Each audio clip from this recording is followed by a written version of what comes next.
to Ukraine, Russian forces are under new leadership, and they're redirecting attacks to the eastern part of that country. Ukraine officials are now urging citizens in that region to evacuate. Reporter Natalie Brand has the very latest from the White House. Natalie.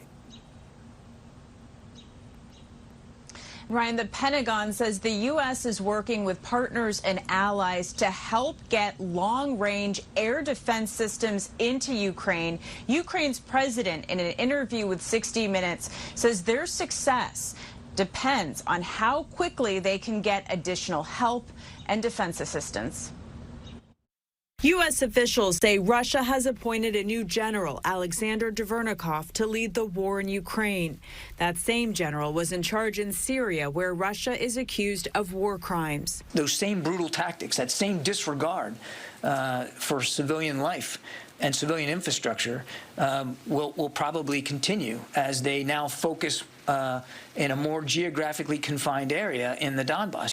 Russia is reinforcing its troops in eastern Ukraine with satellite images showing an 8-mile-long convoy believed to be headed to the Donbass region. Ukraine's President Volodymyr Zelensky expressed concern about the battle in the Donbass and Mariupol with CBS's Scott Pelley on 60 Minutes. What are you expecting now in the east and in the south? We think this will be a new wave of this war. We don't know how much Russian weaponry there will be, but we understand there'll be many times more than there is now. Mariupol's mayor tells the Associated Press more than 10,000 civilians have been killed as the fight rages on.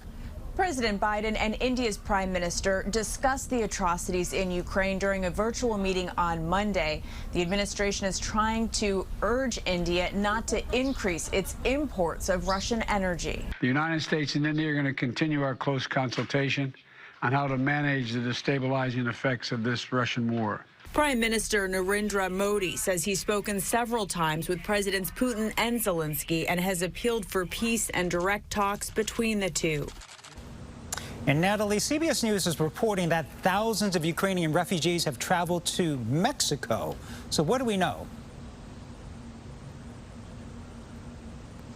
Yeah, Ryan, that's right. That's the CBS News reporting that according to DHS data, nearly 10,000 undocumented Ukrainian refugees have been processed by U.S. border officials over the past 2 months. And as this humanitarian crisis has intensified, we've seen that refugees are increasingly trying to gain entry through legal means or through ports of entry into the United States, even though the majority of them have remained in Europe.